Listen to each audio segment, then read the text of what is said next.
வணக்கம் ஃப்ரெண்ட்ஸ். லட்சுமி அம்மா அவர்கள் எழுதிய இரண்டாவது மலர் அத்தியாயம் 22.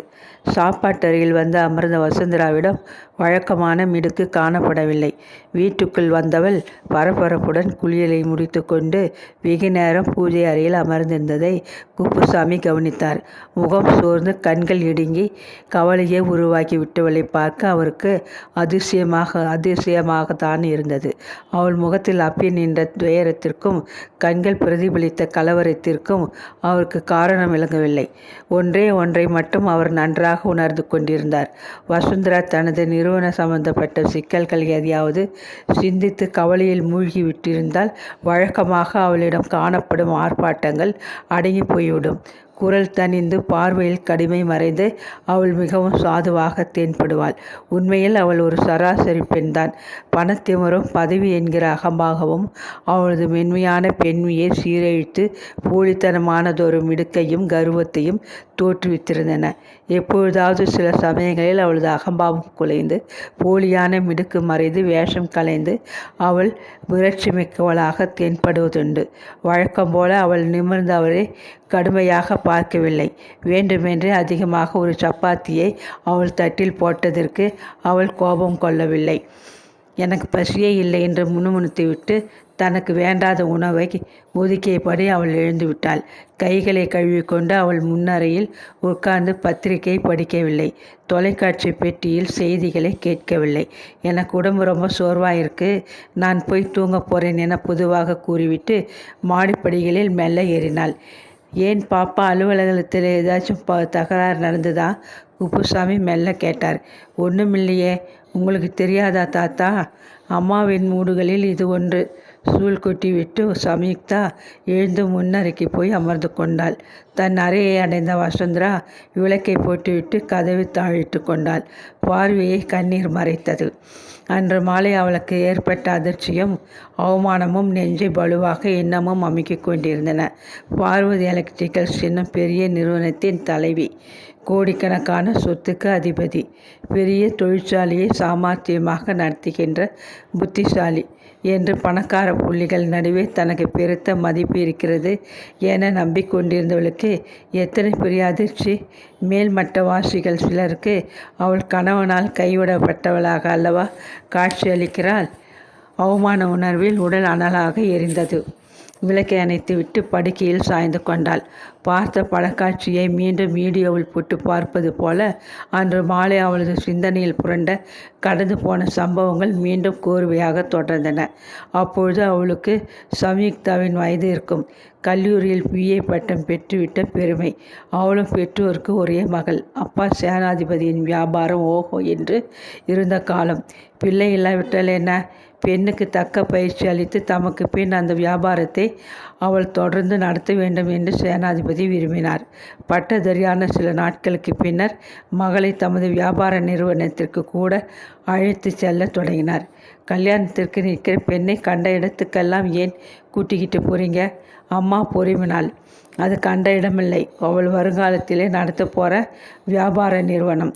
நாளைக்கு நமக்கு மருமகனாக வரப்போகிறவன் எனக்கு பின்னால் பதவியில் உட்கார்ந்து கொண்டு என் பெண்ணை ஆட்டிக்கு படைக்கக்கூடாது பார். அப்பா தமது பெண் அல்லி ராணியாக தர்பார் நடத்த வேண்டும் என்று விரும்பினார். அப்பாவின் போதனையில் அவளுக்கு தான் என்ற அகம்பாவம் தலைக்கேறி விட்டிருந்தது. ஒரு வருஷ கால வியாபார பயிற்சியை பெற்ற பின்னர் ஒரு நாள் காலை அவள் வழக்கம் போல தங்களது நிறுவனத்தை சுற்றி பார்வையிட்டபடி வளைய வந்து கொண்டிருந்தாள். அப்பாவின் பிரத்யேக அறைக்கு அடுத்ததான பெரிய அறையில் அவள் வந்ததை கூட கவனிக்காது தன் இருக்கையில் அமர்ந்திருந்த இளைஞர் குனிந்த தலையுடன் மேஜை மேலிருந்த ஃபைல் ஒன்றை புரட்டி கொண்டிருந்தார். சிறிது நேரம் மேஜைக்கு எதிரே கைகளை கட்டி கொண்டு நின்றாள். உண்மையாக அவர் ஃபைலில் உள்ள முக்கிய வியாபார சங்கதியை ஊன்றி படித்து பார்க்கிறாரா அல்லது அப்படி ஒரு நடிப்பா? அவளுக்கு கோபம் பொத்து கொண்டு வந்தது.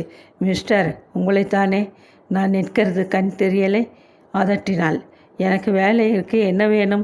அதட்டியபடி நிமிர்ந்தார் அவர். வாலிபனது கோதுமை நிறம், மூக்கு, சுருண்ட கிராப்பு முடி, கண்களிலே பளிச்சிட்ட சிரிப்பு எல்லாமே அவளை அதிர அடித்து விட்டன. நான் மிஸ்டர் சேனாபதியின் வியாபார பங்குதாரர். உங்களுக்கு அது தெரியுமா? தன்னை சுதாரித்து கொண்டு கௌரவமாக கேட்டாள். உட்கார்ந்திருந்த அந்த இளைஞர் எழுந்து நின்று கை கூப்பி வணங்கினார். சித்த முன்ன பார்க்காது போல் உட்கார்ந்துருந்தீங்க. சங்கதியை நான் சொன்னது எழுந்து கும்பிடு போடுறீங்களே, நீங்கள் யார்? அதட்டலாக கேட்டார். இந்த வியாபாரத்திலே பங்குதாரர் என்கிறீங்க.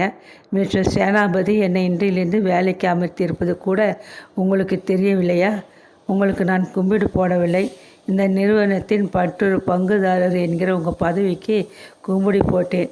வரிசை பற்கள் பளிச்சுட அந்த வாலிபன் சிரித்த போது அவளது கோபம் பொய் வேடம் பூண்டது. ரொம்ப எகத்தாளமாக பேசிக்கிறீங்க. ஐயோ, நான் நினைக்கிறது வேறு. மிஸ்டர் சேனாபதி பலையால் போலிருக்கே. தன் வியாபாரத்தின் பங்குதாரருக்கு சொல்லாமல் காதும் வைத்தது போல் என்னை வேலைக்கு அமர்த்தி விட்டிருக்கிறார். இன்னும் அதுபோல எத்தனை காரியங்கள் செய்து இந்த இளம் பெண் தலையில் மிளகாய் அரைக்கிறாரோ என்று ஒரு கணம் பரிதாபப்பட்டு போனேன். அவ்வளோதான். மிஸ்டர் சேனாபதி யாருன்னு நினச்சி பேசுகிறீங்க? அவர் மிளகாய் அரைக்க வேண்டாம், மஞ்சளும் அரைக்க வேண்டாம். அவர் என்னை பெற்ற தந்தை. என் பெயர் லோகநாதன். இப்போ புரிகிறது. பெயருக்கு சும்மா நீங்கள் ஒரு பார்ட்னர். அவர் எடுத்து செய்யும் காரியங்களை தெரிந்து கொள்ள உங்களுக்கு உரிமை கிடையாது. அப்படியெல்லாம் ஒன்றுமில்லை. இந்த வியாபாரத்தில் நடக்கும் அத்தனை சங்கதிகளும் எனக்கு தெரியும். உங்களை இங்கே வேலைக்கு வச்சது ஒரு திடீர் முடிவாக இருக்கலாம். பலே சரியாக சொல்லிட்டீங்களே. மிஸ்டர் சேனாபதி என்னை இன்று காலை தான் நேர்முக பேட்டியில் பார்த்தார்.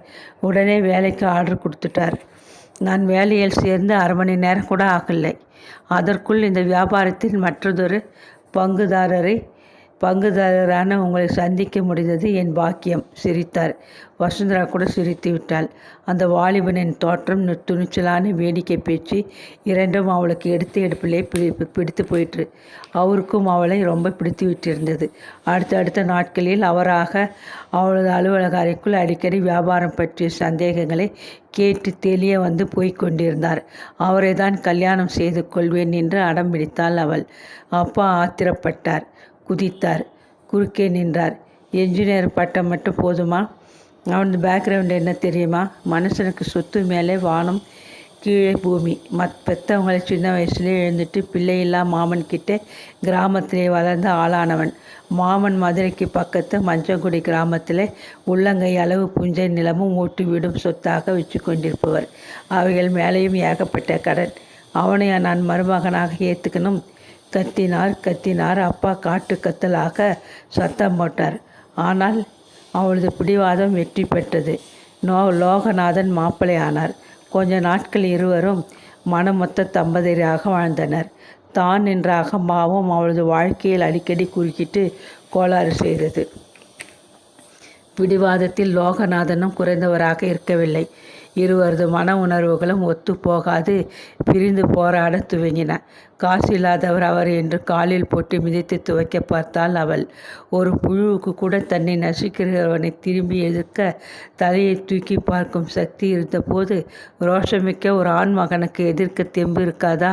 பணம் இன்று வரும், நாளை போகும். மனிதனது சுய கௌரவமும் மனமும் அப்படிப்பட்டவை அல்லவே என்று தர்க்கம் செய்தார். அவர்களது அபிப்பிராய பேதங்கள் சிறு பூசல்களாக ஆரம்பித்து பெருத்த சண்டைகளாக மாறின. கணவனும் மனைவியும் ஒரே வீட்டில் விரோதிகள் போல ஒதுங்கி வாழ்ந்து கொண்டிருந்தனர். வீட்டு மாப்பிள்ளையாகிவிட்ட லோகநாதன் மீது சேனாபதிக்கு உள்ளூர வெறுப்பு. காசில்லாத பயல் காதல் வலை விரித்து என் பெண்ணை மடக்கிவிட்டதோடு வீட்டோடு உட்கார்ந்து விட்டான்.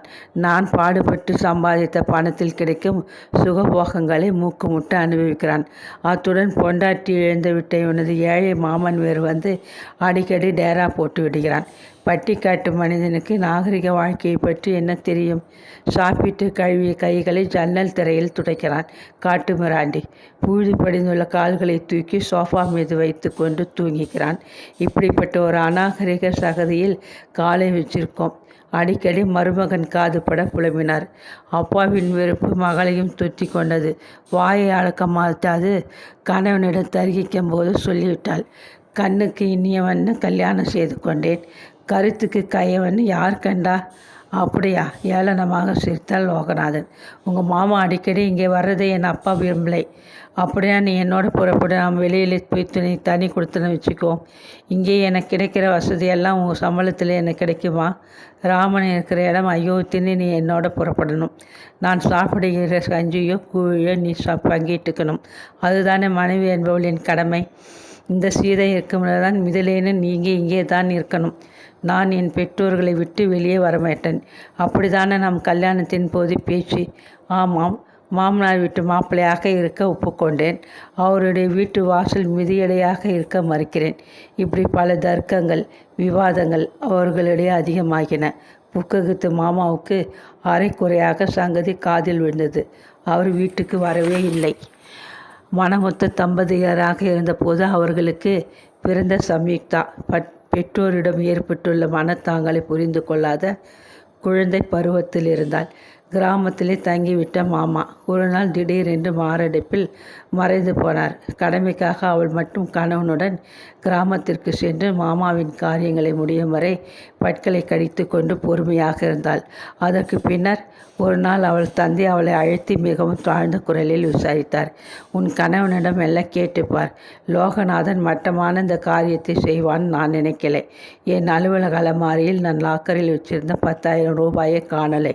நேற்று முந்தின தினம் வங்கியிலிருந்து எடுத்து வந்த பணம் 100 ரூபாய் நோட்டுகளாக அப்படியே ஒரு கத்தையாக இருந்தது. அந்த அலமாரியை நானும் உன் கணவனும் தான் திறப்பது வழக்கம். மாவனது இறுதி சடங்குகளை முடிக்க கையில் பணமில்லை என்று யாரிடமோ கடன் பெற்றிருக்கிறான். அதை அடைக்க இப்படி ஒரு குறுக்கு வழி. என் மானம் போகிறது படபடவென்றார் ஆத்திரத்துடன். வசந்தராவுக்கு அவமானமும் ஆத்திரமும் தாழவில்லை. உடனே கணவனிடம் நேரடியாக கேட்டுவிட்டாள்.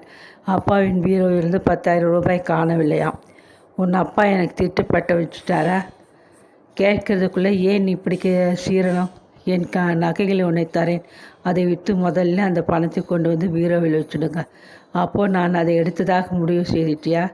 நீங்கள் 2 பேர் தான் அந்த பீரோவை திறக்கிறவங்க. உங்களை மீறி பணம் எங்கே போகும்? மாமனாரை தொங்கி கொண்டு வாழும் மருமகன் என்கிறது போதாது போல இப்போ திருட்டு பட்டம்மா நான் எடுத்தேன்னு நம்புறியா? தேவை வந்துட்டால் நல்லவனும் கெட்டு போகிறான். உலகத்தில் நடக்கிற சங்கதி தானே. என் அப்பா சொல்கிறதே நான் நம்புகிறேன். உங்களாலே நான் இப்போ என் தந்தை முன் தலை குனிந்து நிற்க வேண்டி வந்துவிட்டது. லோகநாதன் பதில் பேசவில்லை. அன்று பகல் சாப்பிடாது அவர் வீட்டை விட்டு வெளியே போனவர் திரும்பவில்லை. திருட்டு பயல். அந்த 10,000-துடன் எத்தனை தூரம் ஓட முடியும்? திரும்பி வந்தால் கால் முட்டிகளை பேத்திடுவேன். ஆங்காரத்துடன் அலறினார் அப்பா சேனாபதி. அவமானமும் ஆத்திரமும் தாளாது அவள் அழுதாள்.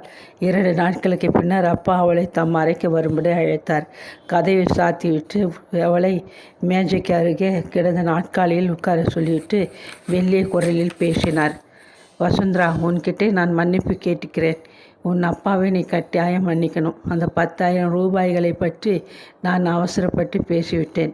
என்னப்பா சொல்கிறீங்க? மகள் வியப்புடன் விழித்தாள்.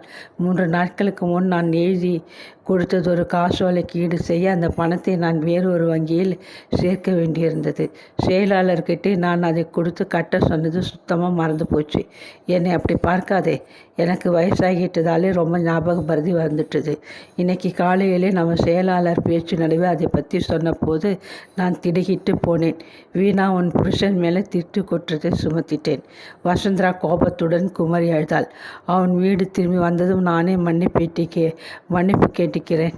அழாதம்மா, அப்பா தேற்றினார். வீட்டை விட்டு வெளியேறிய மாப்பிளையை சல்லடை போட்டு தேடினார். எங்கு தேடியும் லோகநாதன் அகப்படவே இல்லை.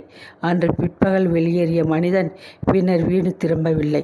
கழுத்தின் மீது சூடாக உதிர்ந்த கண்ணீரை துடைத்து கொண்டு எழுந்து உட்கார்ந்தாள். அதற்கு பின்னர் சில நாட்களில் அப்பா சேனாபதி காலமாகிவிட்டார். தன்னந்தனியே ஒரு பெண் குழந்தையுடன் அவள் துணிவாக தலையை நிமிர்த்தி கொண்டு பிடிவாதமே தன் துணையாக வாழ்க்கையில் எதிர் நீச்சல் போட்டாள். வெற்றி பெற்றாள். அது முழுமையான வெற்றியாக இருக்கவில்லையே. மீண்டும் அந்த தாடிக்கார மனிதனின் முகம் நிழல் போல நினைவை அலைக்கழித்தது. ஆமாம், அந்த மல்லிகை பூச்சரத்தை அந்த மனிதர் யாருக்காக வாங்கியிருப்பார்? விநாயகர் கோயிலுக்கு எடுத்து போக வாங்கியிருக்க முடியாது. கோயில் அருகே தான் பெரிய பூக்கடை இருக்கிறதே. கடற்கரையிலிருந்து மல்லிகை சரத்தை வாங்கி கொண்டு போக வேண்டிய அவசியமில்லையே. அப்படியானால் அந்த தாடிக்காரருக்கு மனைவி ஒருத்தி வீட்டில் இருக்க வேண்டும். எப்படி சாத்தியப்படும்? அவர் மட்டும் மறைந்து போன லோகநாதனாக இருந்தால் மறுமணம் செய்து கொள்ள சட்டம் இடம் தராதே. கல்குண்டு போல அவள் உயிரோடு இருக்கிறாளே. அவர்களுக்கிடையே விவாகரத்து என்ற சட்டபூர்வமான பிரிவு ஏற்படவில்லையே. இல்லாவிட்டால் தான் என்ன?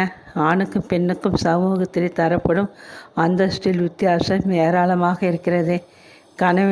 கணவன் இல்லாத அவள் சமூகத்தின் நன்மதிப்பை பெற மனதை அடக்கி உணர்வுகளை ஒதுக்கி துறவியாக வைராக்கியமுடன் வாழ்ந்து காட்ட கடமைப்பட்டவள்.